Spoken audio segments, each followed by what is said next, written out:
So Valhalla is coming out soon, and I thought what better time to revisit the age-old question, Assassins or Templars? Over the 11 main games, they've been adversaries, both claiming to seek world peace, however being at war with each other for 2,500 years. Which seems quite counterproductive if you ask me, but it's whatever. We're going to be looking at the beliefs and ideologies of the Assassins and then the Templars throughout each game and just throughout history of the lore. And if you're going to enjoy this video, please like and subscribe. If you're going to dislike this video, then please comment your address and I'll come and set you on. The games are a bit like Sweeney Todd. The film follows him, so you automatically empathise with the character, even though he chops people up and puts them in pies, so he's definitely evil. It's the same with the Assassin's Creed games. Most of them follow the assassins, so it's easier to see their point of view. However, I'm going to try and stay impartial for the sake of authenticity. Before we look at some of the games individually, let's have a look at the beliefs of the two sides. The Assassins though regard themselves as the champion of the poor and seek out the tyrants who oppress the masses. Their beliefs are rooted in rationalism and epistemology, and they believe that before any systematic law is set down for humanity, it should be founded in science and not blurred by morality and other biases. This may sound great, but their belief goes so far that it verges on nihilism, and many see this as the reason that humanity cannot progress. On the other hand, you have the Templar Order. In most ways, they are the polar opposite of the Assassins. Their beliefs are strongly based in idealism, and they see a path to humanity that only they can help them along. They were formed on the belief that humanity is inherently evil, and in order to achieve world peace, they must enlighten humanity to its ways and eradicate barbarism. Many see them as elitists because they see themselves as above everyone else, and they do, so yeah, they basically are. But is their elitism for the benefit of the world, or just a self-satisfying lust for control? We'll do the games in chronological order so we can see how the fight between the Assassins and Templars evolves. Assassin's Creed Odyssey. This is the latest installment of the franchise and is set in 431 BC, nearly 2,500 years ago. There aren't outright assassins in this game because the order wasn't formed until 47 BC in Origins. There are, however, characters and groups of people who share the same goals as the Assassins and Templars who we can use as examples. Alexios and Cassandra represent the Assassins and are the playable characters in Odyssey. All they want is to rebuild their family and do so by destroying the cult of Cosmos, who they hold responsible for destroying their family in the first place. The cult represents the Templars, who are trying to systematically rule Greece in an attempt to bring final unity.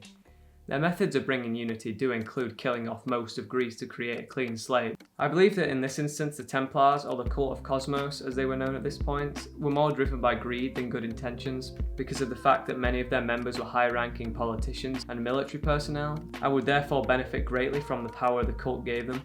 The Assassins don't come off in a great light either though, because Alexios and Cassandra's intentions are purely selfish. They are mercenaries who kill for money, so their sense of justice can be questioned as well. However, the maxim of the Assassins is nothing is true, everything is permitted, meaning that any single idea of justice or morality is circumstantial. So maybe being a mercenary is actually a just way of living. Depends on who you ask, I guess. Assassin's Creed 1. This game follows Altair, an assassin who rose to the rank of Master at age 24.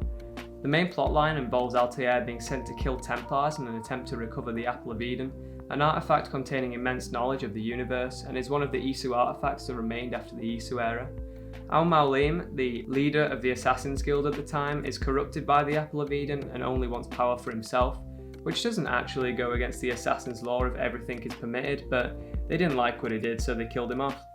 The Assassins want to use the pieces of Eden for world peace, but have no sustainable plan of what to do once this goal is reached, with their motto not being a great setup for long-lasting peace. The Templars in Assassin's Creed 1 are employed to protect Jerusalem from the Saracens and are led strongly by their faith in God. When they discover the pieces of Eden, the remnants of an ancient and more advanced civilization, they abandon religion and begin to seek world peace with their newfound power. The Templars in this game aren't inherently evil, and their actions very much resemble the end justifying the means. Assassin's Creed 2. This game follows Ezio Auditore through 1470s Italy, who wants to avenge his family for their slaughter at the hands of the Templars. He goes on to join the Assassins and kills the Pope, who was leader of the Templars at the time.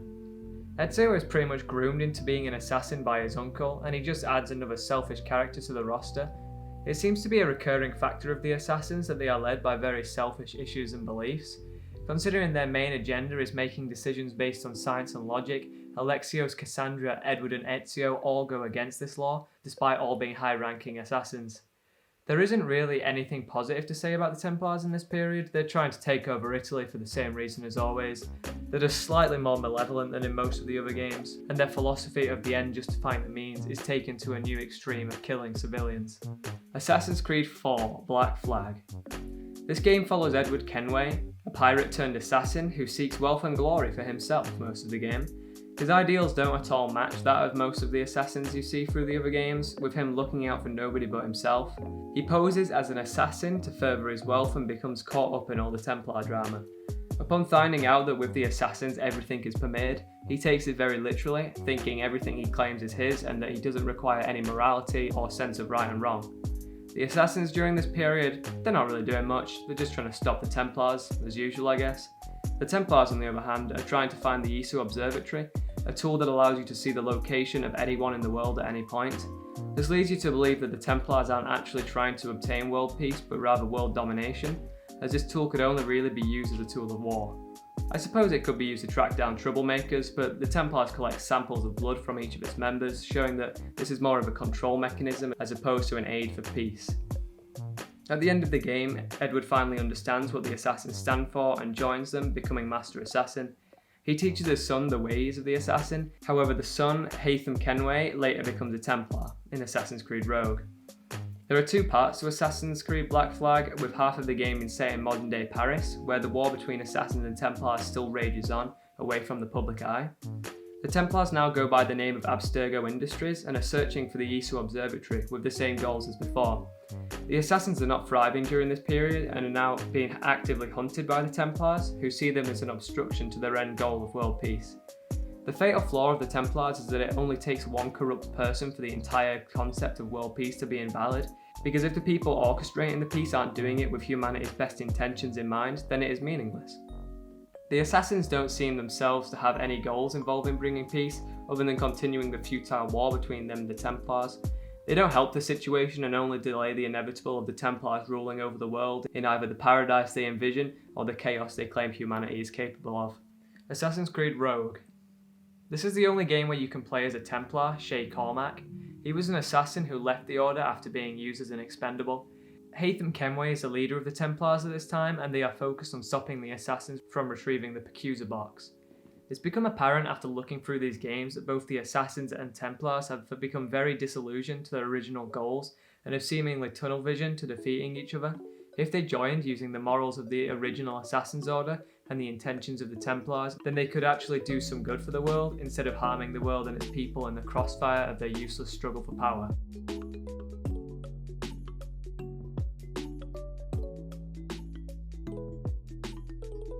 Thank you for watching. If you enjoyed this video, please like and subscribe, and if you have any suggestions then please comment below, because I am running out of creativity, not gonna lie. Goodbye.